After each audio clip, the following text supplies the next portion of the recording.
5 каналдын түз эфиринде аймактар берүүсү башталууда. Саламатсыздарбы? Мен атым Гүлзат Иманова.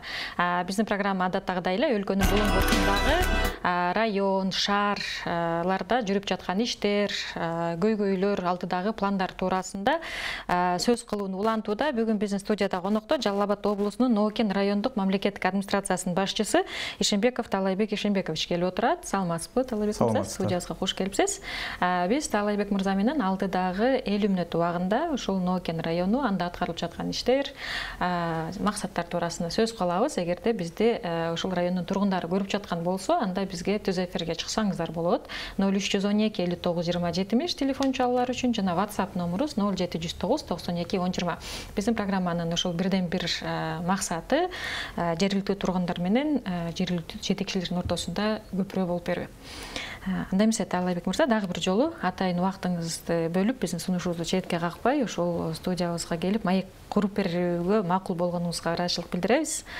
Анан эми атайын сизде ушул жолдун алысына карабай, Ноокен районунда кандай иштер азыр жүрүп жатат, эмне көйгөйлөр бар, эмне элдин эмне мүдөлөрү бар дегендей ошолорду угуу үчүн чакыргандан кийин, эми башында жалпысынан ушу бир Ноокен району жөнүндө учкай маалымат менен баштасак туура болот деп турам. Ноокен район жөнүндө бир кыскача маалымат. Жердин астында кара алтыны бар, жер үстүндө ак алтыны бар, берекелүү кеңпейил Ноокен жергесинен сиздерге салам жолдойм. Ноокен району ошо Жалал Абад областында жайгашкан эң чоң райондордун бири болуп саналат. Биздин райондо 8 айыл өкмөтү менен бир шаар башкармалыгыбыз бар. Жалпысынан 148 миңден ашуун калкыбыз жашайт. Биздин Ноокен району көбүнчө ушу дыйканчылык, мал чарбачылык менен алектенген райондордонбуз. Бирок ошону менен катар эле ушу өнөр жай тармагында биздин райондо чоң өзүнүн орду бар район болуп саналат. Азыр эми кылычын көтөрүп кычыраган кыш келип калбадыбы? Кече эле ушу сиз айтып кеттиңиз, Ноокендиктердин көбү дыйканчылык менен алектенет депчи. Анан ушул күзгү айдап жыйып теримди кандай өткөрүп алдыңыздар? Ушул жылда дыйкандар кездешкен ошол эле күйүүчү май проблемасы сиздерде канчалык деңгээлде болду?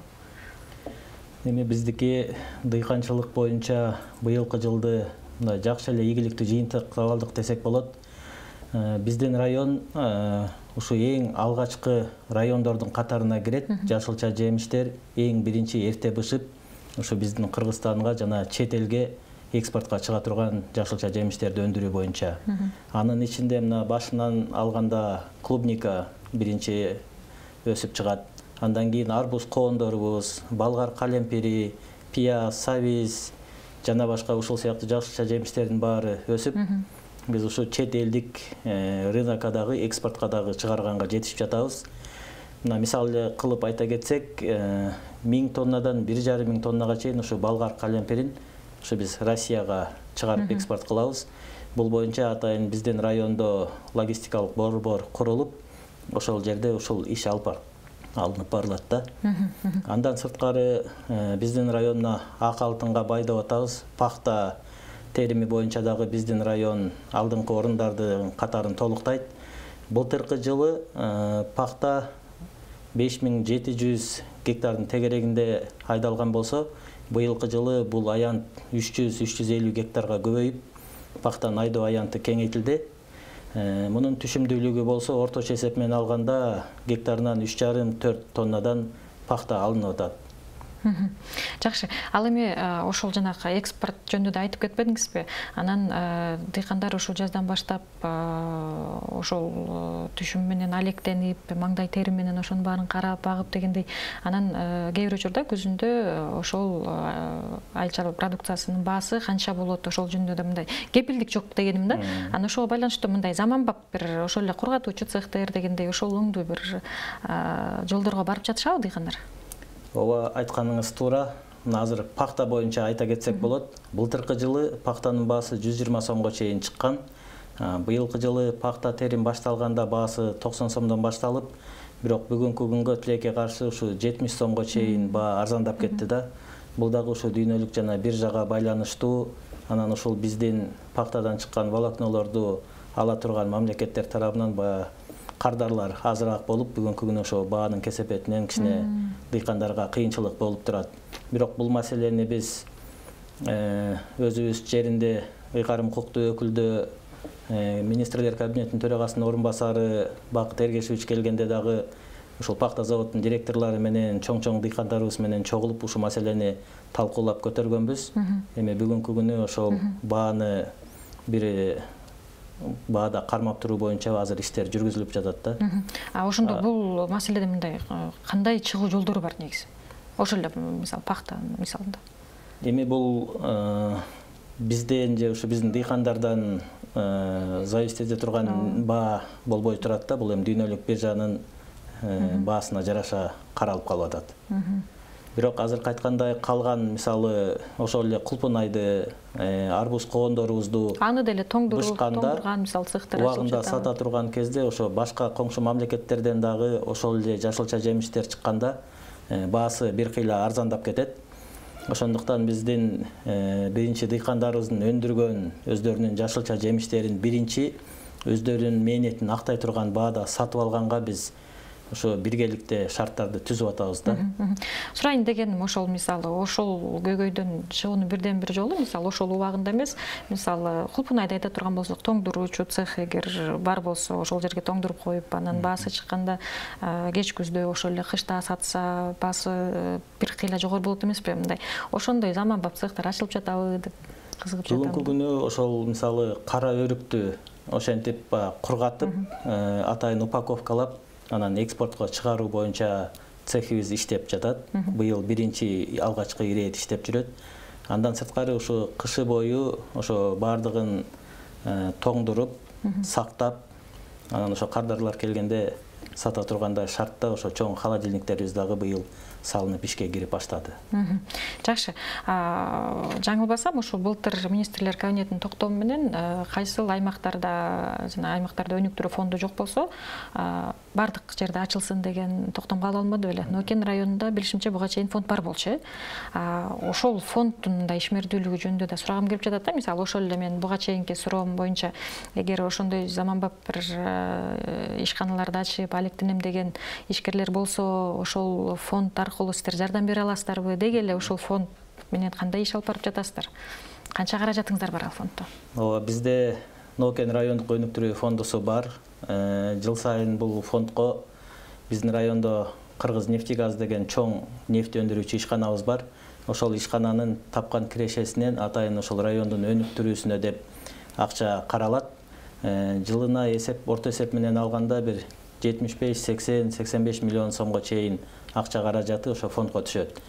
Ошол каражаттын эсебинен биз көбүнчө социалдык маселелерди чечүүгө атайын райондук байкоочу кеңештин мүчөлөрү менен долбоорлорду карап, жактырып, ошол багытта иштерди жумшайбыз.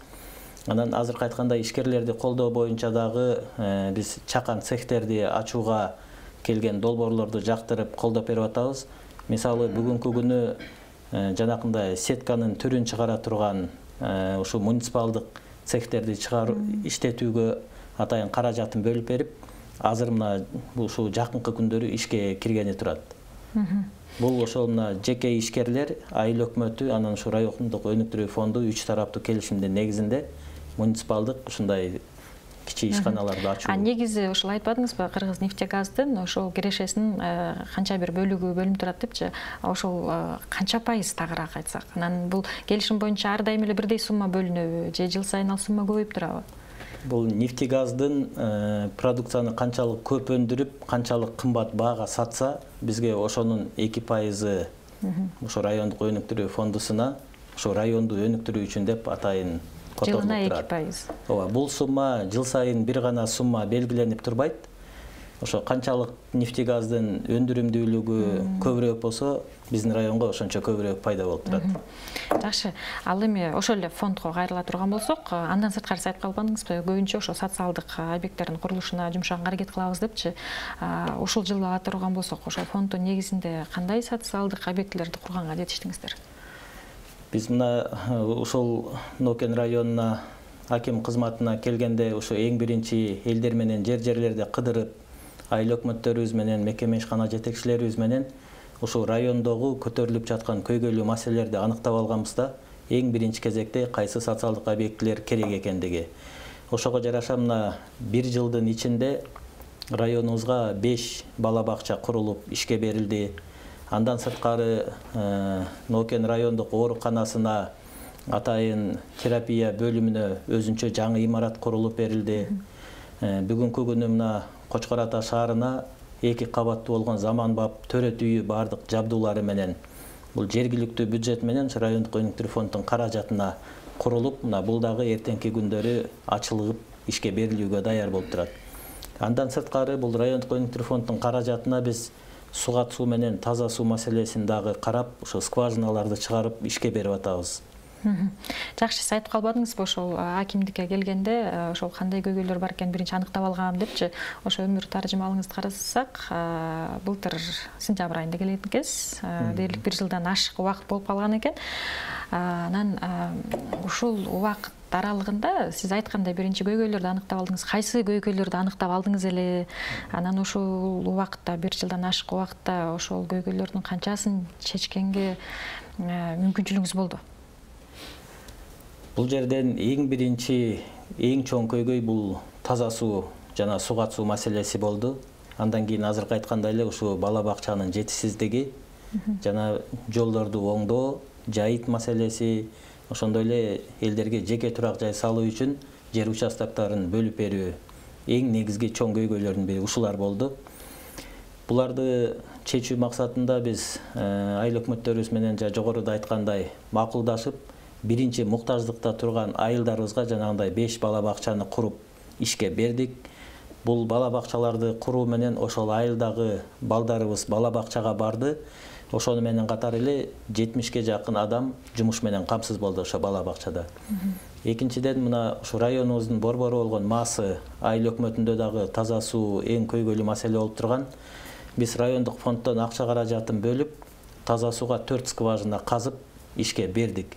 Бүгүнкү күнү мына капиталдык курулуштарга республикалык бюджетке долбоор киргизип, ошол таза сууну резервуарга тартуу боюнча азыр 54 миллион сом акча каражаты бөлүндү буюрса.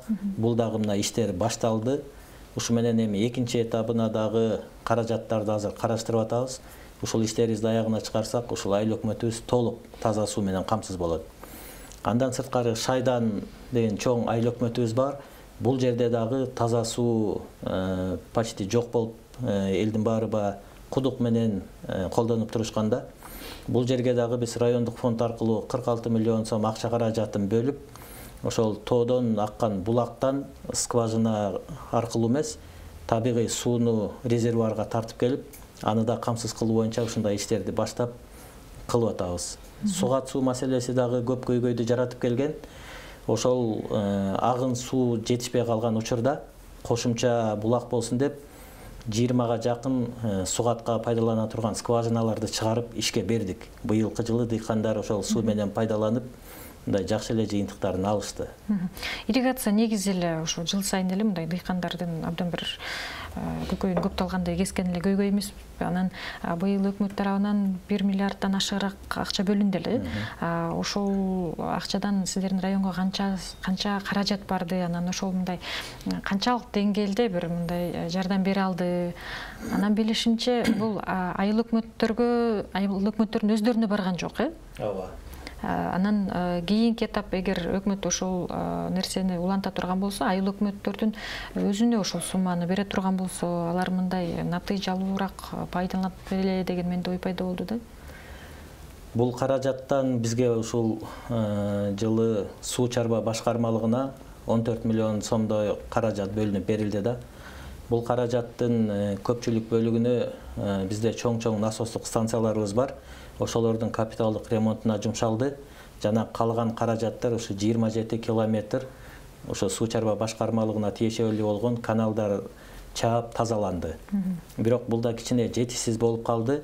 Быйылкы жылы каналдарга жеткен эле эмес экен. Ооба, көбүрөөк баягы каналдарга камсыз кылганга ошо жетишпей калды да. Бирок алар менен биз токтоп калбастан ушул айыл өкмөттөрдүн жана АВПлардын жардамы менен дагы биз ички арыктарды ошо быйыл чаап тазалаганга аракет кылдык. Бирок толук кандуу ушул сугат мезгилине бергенге жетишпей калдык. Ушул катачылыктарды, кемчиликтерди кетирбеш үчүн биз быйылкы жылы мына ушул октябрь айынан баштап эле ошо эмдиги жылдын сугат суу мезгилине даярдыктарды көрүп баштадык. Мына жакынкы эле күндөрү биздин суу чарба башкармалыгыбызга бир экскаватор менен жаңы Хово автоунаасы келди. Ошол техника келери менен эле ушул каналдарды тазалоо иштеринде азыр кызуу иштер жүрүп жатат. Быйыл буюрса дагы кошумча бир 10-15ке жакын скважинаны ишке беребиз. Ошо менен дыйкандардын ушу сугат сууга болгон муктаждыгын бир 90% тегерегинде чечебиз деген үмүттөбүз. Жанагы АВП дегениңиз бул суу пайдалануучулар ассоциациясы. Ошо аймактар боюнча эле негизи ушул мекеменин мындай ишмердүүлүгүнө да көп сын айтылып келет да. Алар жөн эле билишимче 1 сомдон 50 тыйындан алып анан дыйкандарга 1 сомдон өткөрчү беле жаңылбасам. Ошол өткөрүп берип коюу менен эле чектелип калышат, башка мисалы каналдарды эле оңдошпойт деп айтылып келет го. Анан сиздер ушул мекеме менен кандай иш алып барасыздар? Жана айтып калдыңыз, каналдарды ошолор менен кошо биргеликте оңдодук деп. Бул жерде эми мына суу чарба башкармалыгына өзүнө тиешелүү каналдар бар. Андан бери келгенде ушул сыпалардын балансында турган каналдар бар. Андан кийин анан ошо дыйкандар өздөрү колдоно турган арыктар бар деп ушундай бөлүнөт да. Ошол ички сыпаларга тиешелүү арыктарды дагы биз быйыл айыл өкмөттөрүбүз менен биргеликте бир нече жолу жыйындарды өткөрүп, эл менен кошо чогуу жыйындарды кылдык дагы. Ошо сыпалар өздөрү элден дыйкандардан чогулткан каражатка ошол арыктарды дагы аларда толук кандуу тазалап, чаап берүүсүнө милдеттемелерди коюп, быйыл жакшы иштер жүрдү. Мына бул жакынкы жылдар ушул жылы жаңы жобо чыккан, ошо сыпаларды айыл өкмөттөрүнүн балансына өткөрүп берүү боюнча. Бирок бул жерде өз каалоосу менен деген жери бар да. Кээ бир айыл өкмөттөрүбүздө айыл өкмөтүнүн балансына өткөн арыктар айыл өкмөтү менен бирдикте жумуштар жакшыраак алдыга жылды. Кээ бир сыпалар бүгүнкү күнгө чейин өз алдынча эле иштерди кылып келатат да. Бирок ошол сыпалардыкы дагы баягы өзүнө жетиштүү көлөмдө акча чогулбай калгандыгына байланыштуу толук кандуу ошол иштерди аткара албай келет да. Айыл өкмөтү менен бирдикте болсо, буга айыл өкмөтү дагы өзүнүн бюджетинен каражатты жумшап, көбүрөөк иш жасаганга мүмкүнчүлүк болот. Анан жана таза суу боюнча да сөз кылып калдыңыз эле. Ошо сиз айттыңыз, тигил айыл өкмөттө суу чыгарып атабыз деп, жалпы жонунан бул таза суу эми бардык эле республиканын бардык аймактарында эле чоң бир көйгөй да. Ошол заманбап жашоодо көп жарандарыбыз таза сууга жетишсе экени, бул эми кейикпей койбойт дегендей. Район боюнча ала турган болсок, ошол сиздер чыгаргандан кийин канча пайыз тургундар таза суу менен камсыз болгон азыр? Биздики азыр жалпы жонунан бир 40%-ын тегерегинде эле таза суу менен камсыз болду да. Азыр мына дагы долбоорлорубуз бар. Бирок ошол бир айыл өкмөттүн бир айылдын таза суусу менен камсыз кылуу үчүн бир 40-50 миллион сомдук каражаттар керек болуп жатат. Бүгүнкү күнү биз ар кайсы инвесторлорго, донорлорго, республикалык бюджеттен каржылаганга өзүбүздүн проектлерибизди тапшырдык. Ошолорду мына четинен чечилип калса буюрса, ошонун негизинде дагы иштер жүргүзүлөт. Районуңуздардын бюджети кандай? Былтыр канча эле, быйыл канча болду? Ошондой өсүш барбы дегеним? Районубуздун бюджети 338 миллион сомду түзөт. Бул жерден бизде мына 8 айыл өкмөтү бир шаарыбыз бар. Анын ичинен ушул шаар башкармалыгыбыз менен 2 айыл өкмөтүбүз дотациядан чыккан. Калган айыл өкмөттөрүбүз тилекке каршы 75% гана бюджетти өздөрү чогултуп, 25% ушу дотацияда отуруп калып атат. Былтыркы жылдын жыйынтыгы менен ошол биз бир айыл өкмөтүбүздү дотациядан чыгарганга жетиштик. Ал ушул кошумча төлөнбөй жүргөн салыктарды ошолорду ачыкка чыгарып, жанакы айдоо жерлерди аукцион аркылуу элдерге ижарага берүү, жана патенттерди көбүрөөк төлөтүү, ушундай иштерди жүргүзүүнүн негизинде ушул айыл өкмөтүбүз дотациядан чыкты. Азыр ушундай эле иштерди бардык айыл өкмөттөргө жайылтып, ошо көбүнчөсүн дотациядан чыгарганга аракетти көрүп атабыз. Ошону эң чоң негизги булагы болуп, бул жана кичи ишканаларды түзүү менен дотациядан чыгарууга жол ачылаарын баарыбыз түшүнүп көрдүк. Азыр ошол багытта ар бир айыл өкмөтүндө ошондой ишканаларды ачуу боюнча иштерди жүргүзүп жатабыз. Жакшы. WhatsApp номеруна бир суроо келген экен. Тилек каршы окурманыбыз өчүрүп коюптур. Кайра көтөлүк. Анан жана сиз айтып кетпедиңиз беле? Ошо инвесторлор туурасында да сөз кылып калдыңыз. Ошол азыркы убакта эми өзгөчө жетекчилердин мындай ишмердүүлүгүн баалоодо ушул канча инвестиция тарта алды деген бир чоң бир көрсөткүч болуп берет экен. Сыр эмес болуш керек да. Ошо инвестиция жаатында кандай иштерди алып барып жатасыздар? Инвестиция боюнча жалпы ушу районубузга келген 9 айдын жыйынтыгы менен капиталдык салымдарга 2 миллиард сомдун тегерегинде акча каражаты келип, ошончо сомго иштер аткарылып атат. Ушунун ичинен сырткы инвестиция болуп 300 миллион сомдук инвестиция тартылды да. Мунун ичинен биз мына Ас-Санабил, Ас-Сафа, Ихсан Хайрия, Ас-Салам сыяктуу жана башка ушундай кайрымдуулук коомдук уюмдары менен да тыгыз байланышта иштеп, ушул уюмдар аркылуу мына мектептерди салып атабыз, фаптарды салып атабыз, таза суу чыгарып атабыз, жанакындай мечит, медреселер, комплекстерди куруу боюнча мына ушул чет элдик инвесторлордун ошо каражаттарынан куруп атабыз да. Ушул жерде эң чоң быйылкы жылы бүтүп ишке берилген дагы бир проектибиз ишке ашып бүттү. Бул биздин райондо 100 үй бүлөгө арналган социалдык шаарча курулуп ишке берилди дагы. 100 үй бүлө үй менен камсыз болуп ошол шаарчада азыр жашап жатат.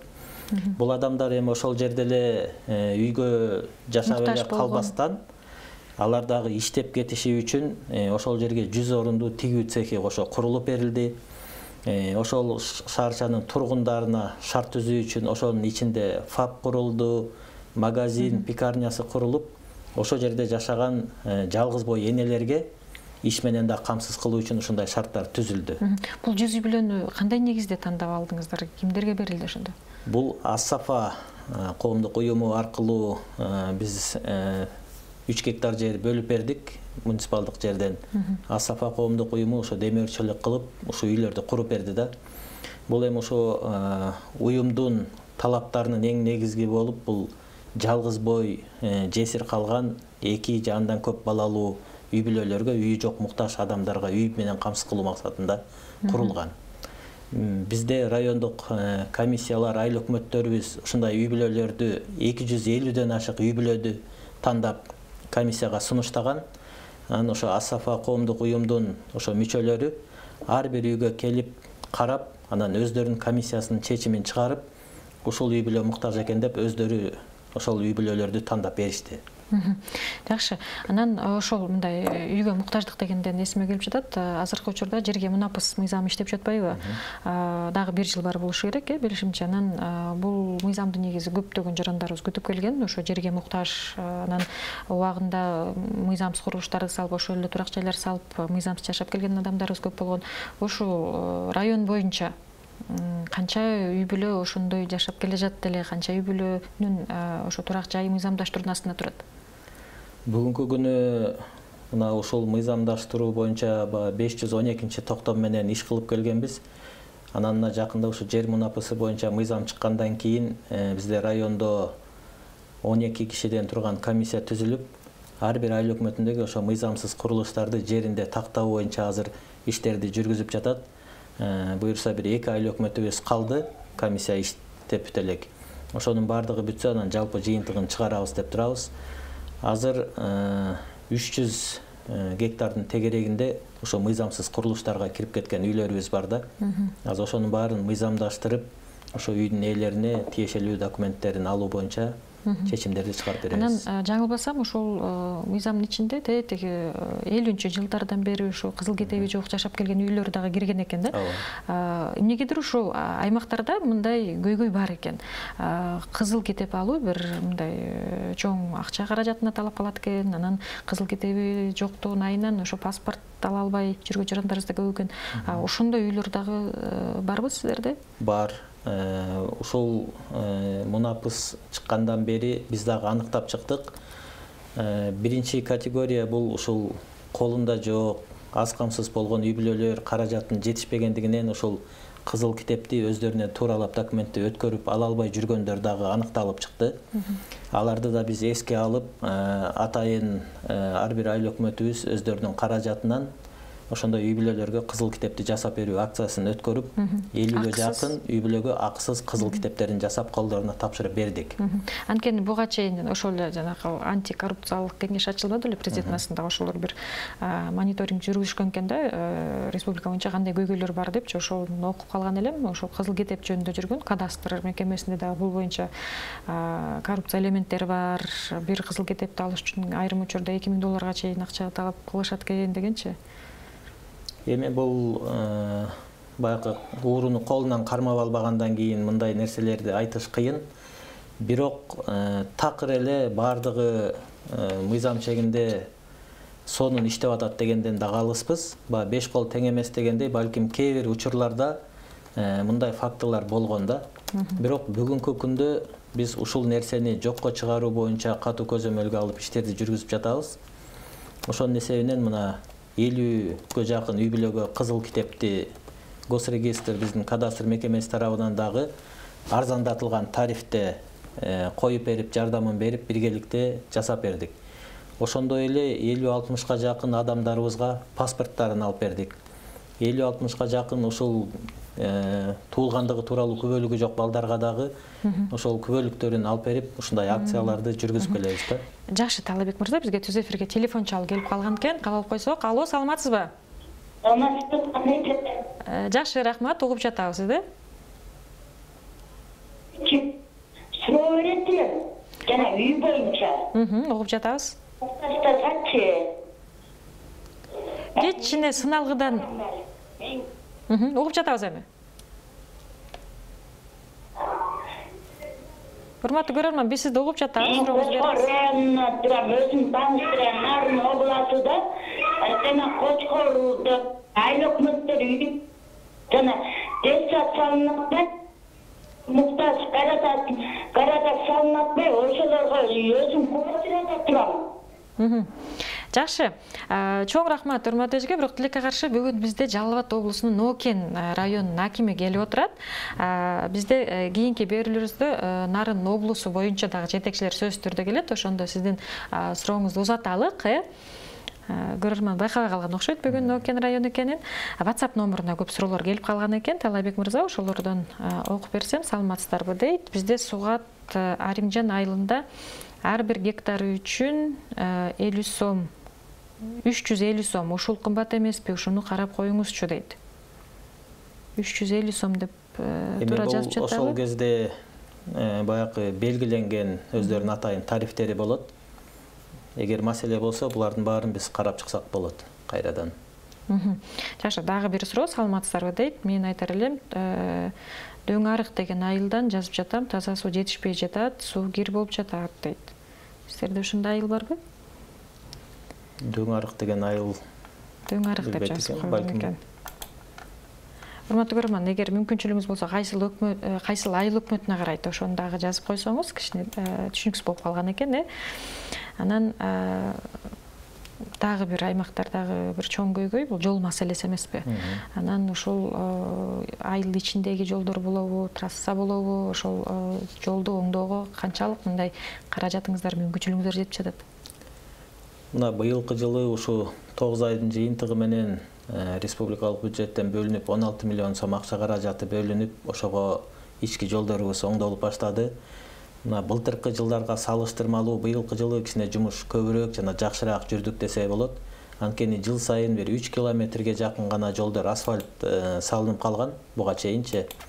Быйылкы жылы болсо бул көрсөткүч ушу 7 километрге чейин өсүп, ушу биздин керектүү болгон жолдорубузга асфальт төшөлүп иштер башталган.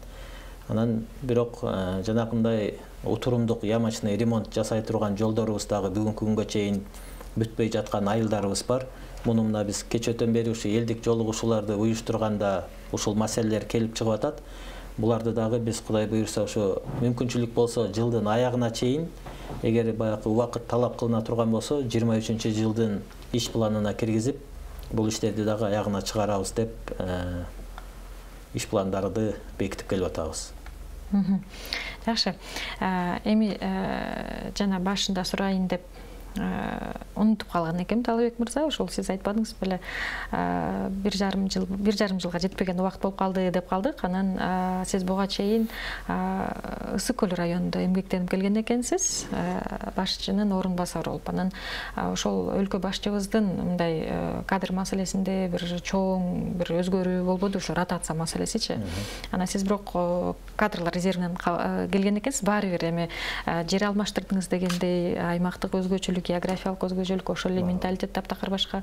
Жаңы ушул Нокен районуна барганда бул адаптация маселеси сизге кандай болду? Оңой болдубу? Анан таптакыр болуш илтеп, жок, кыйын экен, ата журтума кетем деп деген күндөрүңүз болгон жокпу? Жок, туура мына биздин президентибиз урматтуу Садыр Нуркожоевичтин ошо кадр саясаты боюнча чыгарган жарлыгынын негизинде ушу бардык иштеп жүргөн адамдарга бирдей шарт түзүлүп берилди да, өзүнүн мүмкүнчүлүгү менен ушу элине кызмат кылууга.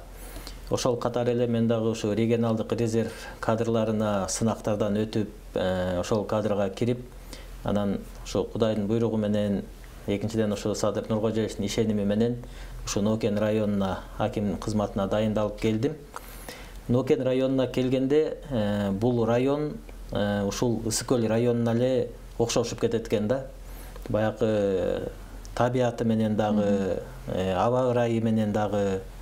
Анан бул жердеги эл мээнеткечи эл болот экен. Өз алдынча өзүнүн дыйканчылыгы менен, өзүнүн жашоосу менен иштеп жүргөн айырмачылыгы бар экен. Бул районго келгенде мен биринчи күндөн баштап эле ушу өзүмдүн жеримде жүргөндөй эле өзүмдү сездим да. Мындай бир өтө чоң айырмачылык, же мындай бир оорчулук болгон жок. Биринчи күндөн баштап эле өз жеримде жүргөндөй эле ушу эл менен иштешип, ушундай жакшы бат эле көнүп кеттим десем болот да. Жакшы, эмнегедир мындай бир бизде дагы бир тенденция кабылданып калды го, жетекчилер көп убакытка турбайт да. Анан эгер көп убакыт, мисалы ар бир эле сиз деле келгенде бир узак мөөнөттүү максаттарды алдыңыздарга койдуңуздар да. Анан эгер ошондой тенденция улана берсе, мисалы андай максаттарды эч ким койбой калат го деген бир коркунуч жаралбайбы дейм да. Бирок баары бир сиз келгенде ошол мисалы алдыңкы 5 жылга ошо Нокен районунда ушундай бир чоң нерселерди кылып кетсем деп бир пландадыңыз беле?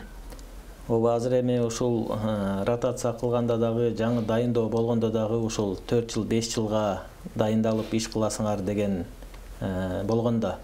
Ошондуктан бардыгыбыз ошо 5 жылдык жана жакынкы 2 жылдык, 3 жылдык өнүктүрүү программаларын кабыл алдык.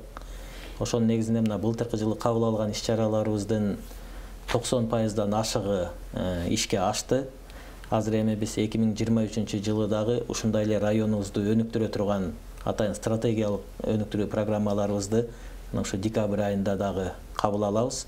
Ошо менен да ушу бар бир адам үмүт менен, ниет менен жашаш керек экен. Ошон үчүн алдыны көздөй карап, ошо 3 жылдык, 5 жылдык иш-чаралар менен иштерди түзүп, ошого аракет кылып жатабыз. Жакшы, WhatsApp номуруна көп суроолор келип калган экен, Талабек мырза, ошолорду окуп берсем.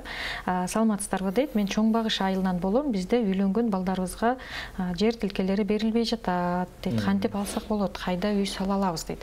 Эми бизде өлкөбүздө мындай бир миграциядагы бир көйгөй эмеспи, ушул жумушсуздуктун айынан көптөгөн жаштарыбыз чет өлкөлөргө иштегенге кетет да. Бул болсо чындыгында эле, мисалы, эгер бул жерде калам, ушул жердин патриот болом, ушул жерде бир ишкана ачам, өлкөмдүн өнүгүшүнө салымды кошом деген жаштарга сиздер бир ушундай өбөлгө түзүп бересиздерби?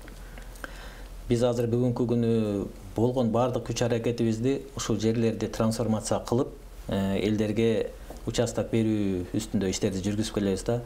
Биздин районда азыр бүгүнкү күнү 21 000 адам жер алуу боюнча кезекте турат.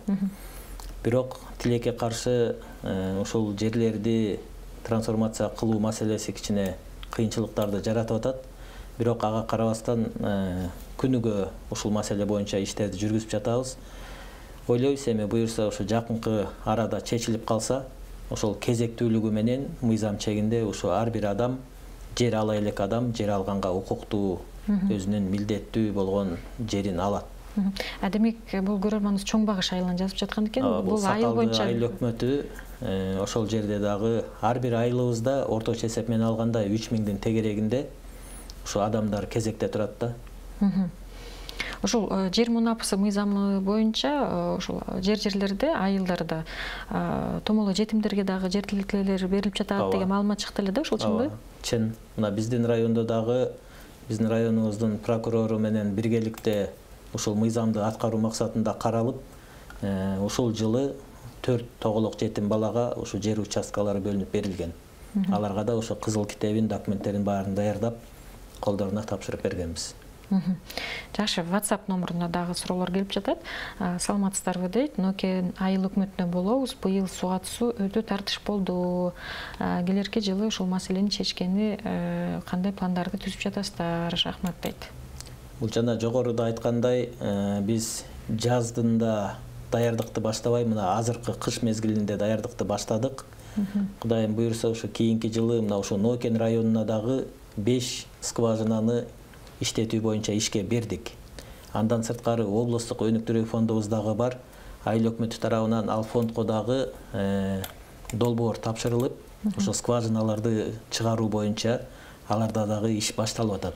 Буйрса эмдиги жылы ушу суга суу маселеси чечилип калат го деген ушул эле суга суу маселеси боюнча Арал айыл өкмөтүндөгү тургундар жазышкан экен да, жылда бизде түйшүк болуп калат деп. Арал айыл өкмөтүндө быйылкы жылы суга суу маселеси бир кыйла эле чечилип калган. Анан балким бул ошо ылдыйкы эгин айдоо аянттарына суу кичине тартыш болуп калган жерлер болсо, быйыл дагы ошондой проблемный жерлерди карап, кошумча скважиналарды чыгарганга, жанагындай суу барбай калган арыктарды тазалаганга бардык иштерди аткарабыз. Ошол эле каналдарда мисалы айтып калышат го, жанагындай бетондоосу, анын коромдуулугу дагы көп болуп, ошол дагы бир көйгөй, орто жолдон эле суу жок болуп кетет депчи. Ошону дагы мындай бир заманбап технологиялар менен чечкенге барып жатасыздарбы деген? Ооба, сөзсүз түрдө. Анын үстүнө ушу биздин райондо ошол суу аккан каналдарыбызда камыш өсүп кеткен да. Бул камыш өскөндөн кийин бул суунун бир 30%-ын ошо камыштар эле жок кылып токтотуп коет экен да. Биз азыр ошо камыштарды чаап, өрттөп, жаңыдан өсүп калган кезде ошо атайын дарыларды чачып, ошо камыштардан тазалоону дагы азыр аракеттерди көрүп атабыз. Экинчиден, сиз айткандай, ошол каналдарды бетондоо иштерин дагы быйыл көбүрөөк колго алдык. Мына райондук өнүктүрүү фондунан дагы ошо негизги суу келе турчу каналдын 500 метр жерине быйыл каражат бөлүп бердик. Ошол жерди бетондосок, ошол негизги суу бөлүштүрүп кете турчу жерге чейин суу коромжусуз келет. Жакшы, WhatsApp кечиресиз, түз эфирге телефон чалып келип калган экен. Көрөрмандын суроосун кабыл алып койсок. Алло, саламатсызбы? Оп, жатабыз сизди.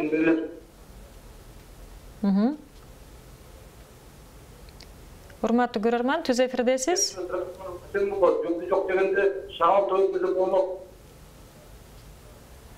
Урматтуу көрөрман, тилекке каршы үнүңүз ортодон үзүлүп кетип жатат. Суранчы, урматтуу көрөрман, сурооңузду кайра башынан кайталап коесузбу? Ортодон үнүңүз угулбай калып жатты.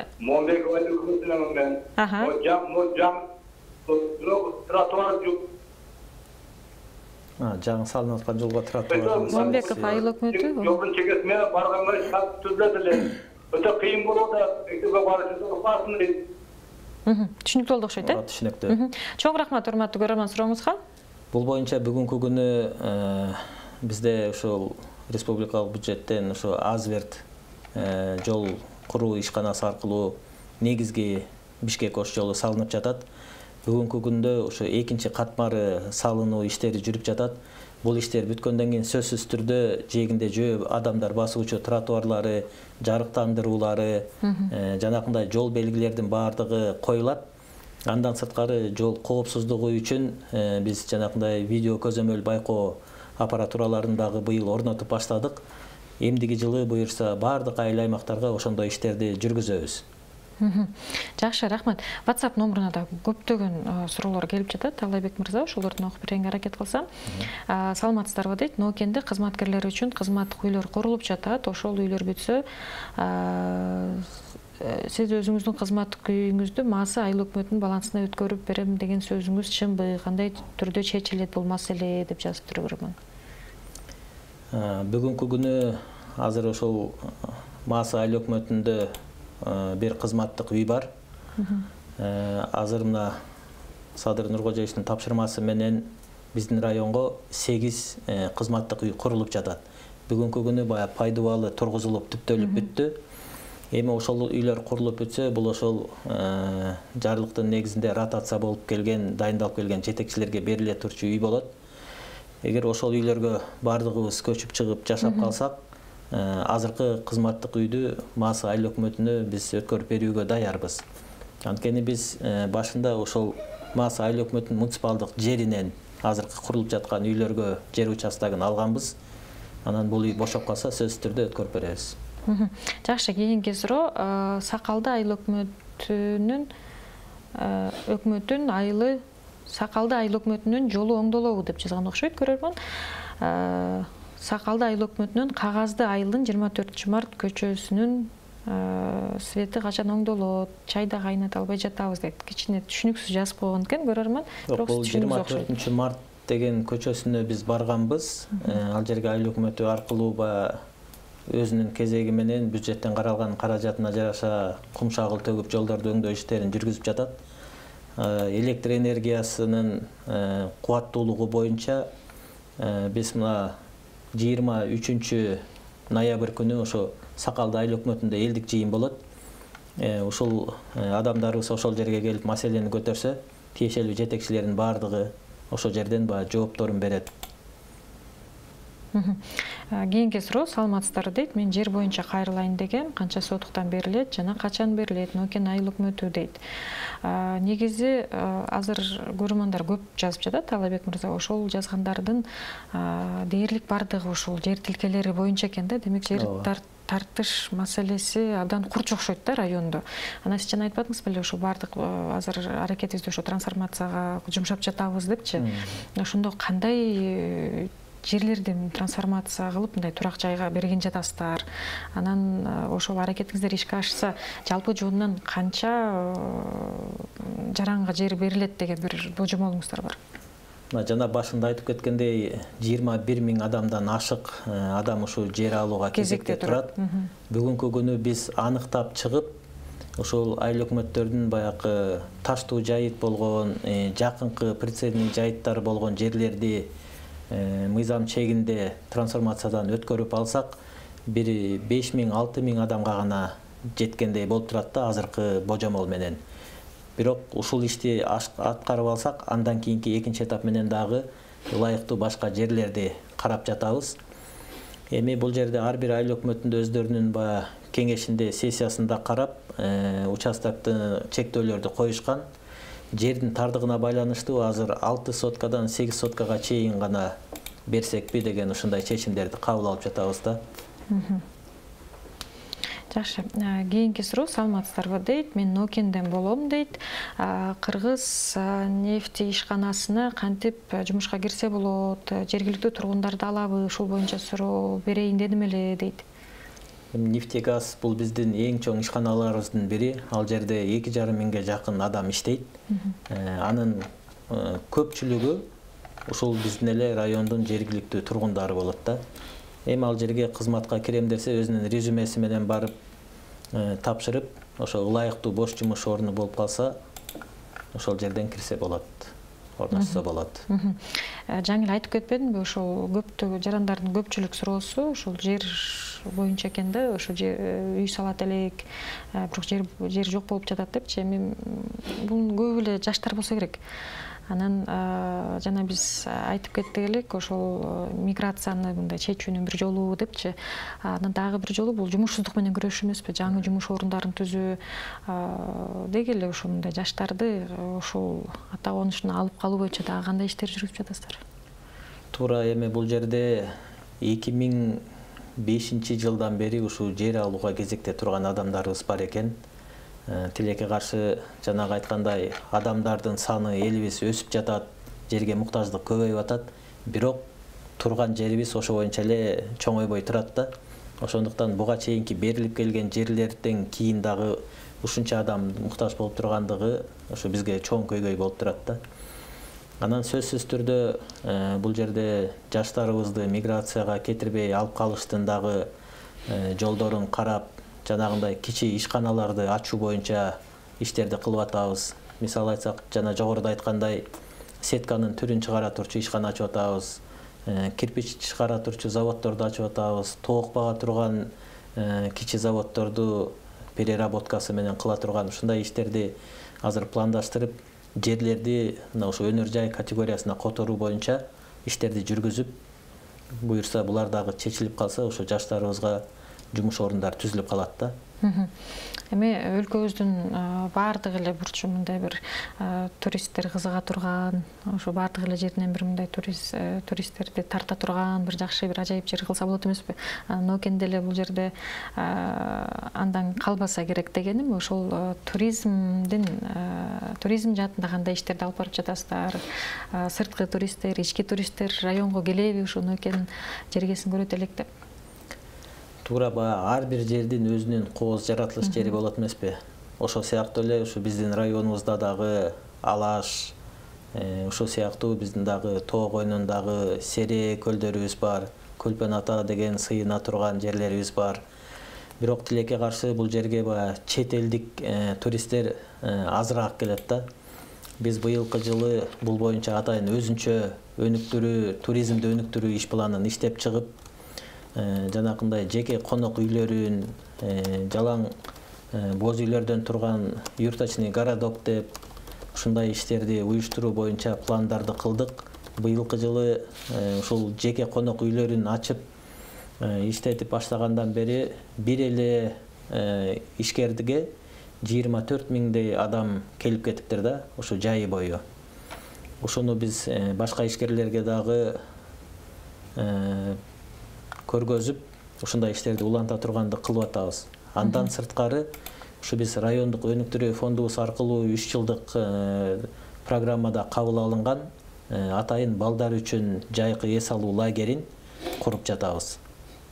Жакшы, WhatsApp номуруна да көп суроо келип калыптыр. Таалайбек мырза, ошолорго да көңүл бөлсөк. Саламатсыздарбы дейт, биз Нокендик Параканда айылынан болобуз. Биздин канал боюндагылардын столболору 63-жылы курулган дейт. Алар чирип, коркунучтуу абалда, балдардан коркобуз, жыгылып калса басып калабы деп дейт. Жаңы столба түшкөн, бирок светти өткөзбөй токтотуп коюшту. Ошону суук түшкүчө өткөрүш алышат бекен? Чоң рахмат дейт. Бул электр мамычаларын алмаштыруу боюнча дагы көйгөйлөрдү билебиз. Бүгүнкү күнү ошол жыгач столболордун ордуна бетон столболорду орнотуу иштери жүрүп жатат. Бул айылдыкындагы биз көзөмөлгө алып, кооптуу болгон жерлерди биринчи кезекте бүтүрүүгө тапшырмаларды бергенбиз.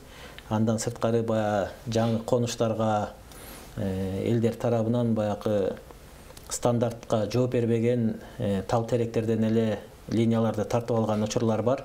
Биз ошол линиянын баардыгын азыр жакшы ошо мамычаларга алмаштыруу боюнча иштерди жүргүзүп атабыз. Жакшы. Аралдын жогору жагындагы дамба коркунуч жаратпайбы деп бир көрөрман жазган экен. Бүгүнкү күнү бизде өзгөчө кырдаалдар бөлүмү бар. Ал жерде ушул табигый кооптуулук боюнча анализ кыла турган мониторинг группасы дагы бар. Район боюнча баардык кооптуу жерлерди изилдеп чыгышкан. Бирок бүгүнкү күнү бул боюнча кооптуу деген маселе жок. Дагы бир көрөрман жазып жатат. Саламатсыздарбы дейт, окуп коюңуздар абдан суранам. Азамат жигит экен, чыныгы эл үчүн иштеген инсан экен. Ушундай адамдар айыл өкмөттөрдө иштесе, Кыргызстан тез эле оңолот деп ойлойм дейт. Мен Жалал Абад шаарынын тургунумун. Ушул жигит туура айтып жатат. Жолдор 4 жылдан бери оңдолбой турган, жакында бат оңдолду, биз абдан сүйүндүк дейт. Анан ушул көрөрмандын мындай жакшы пикирин булай сиз жана айтып калбадыңыз беле? Эми бардыгыбыз эле мындай бир 4 жылдык, 5 жылдык план кабыл алабыз депчи. Ошол планыңыздар менен бөлүшө кетпейсизби деп жатам да. Кыскача, ошол келе жаткан 5 жылда ошол сиздин жетекчилигиңиз астында Нокен району кандай болуп өзгөрөт? Сиздин кыялыңызда. Кудайым буйрса, биз кабыл алган иш-чара менен кетсек, бардыгыбыз ынтымакта биргеликте иш кылсак, азыркы таза суу көйгөйлүү маселесин чечебиз. Экинчиден мына жыл сайын суга суу каналдарды тазалоо 27 километрге гана бая каражаты бөлүнүп ошончо эле жасалып жүрчү. Быйылкы жылы биз муну 47 километрге көбөйттүк. Андан сырткары азыркы айтып кеткендей киреше алып келе турган кичи завод, кичи цехтерди куруу боюнча чет элдик долбоорлор менен, чет элдик инвесторлор менен сүйлөшүп иштерди баштап атабыз. Буюрса анын баары ишке кирсе дагы кошумча жумуш орундар түзүлөт. Ошол сыяктуу эле мына бардык айылдарыбызды коопсуз шаар долбоору аркылуу видео көзөмөлдөр менен камсыз кылабыз. Биз мына Өзбекстан Республикасы менен да чектешкен районбуз. Ошол чек арабызды бойлото дагы биздин чек ара кызматкерлерибиз автоунаа менен жүрүп туруусуна шарт түзүү үчүн жолдорду дагы салып баштап атабыз. Жада мындан да көбүрөөк иштерди кылабыз буюрса, эми анын баары иш менен көргөзөлү. Жакшы, Таалыбек мырза, тилекке каршы билинбей эле бизге берилген убакыт да аягына келип калган экен. Атайын келип бизге кызыктуу маек коруп бергениңизге ыраазычылык билдиребиз. Ишиңизге албан ийгилик каалап кетелик. Бул аймактар программасы болду. Бүгүн биздин студияда конокто Жалал Абад облусунун Ноокин райондук мамлекеттик администрациясынын башчысы Ишенбеков Таалайбек Ишенбекович келди. Программаны мен Гүлзат Иманова алып бардым. Биздин кийинки берүүлөрүбүзгө чейин саламатта калыңыздар.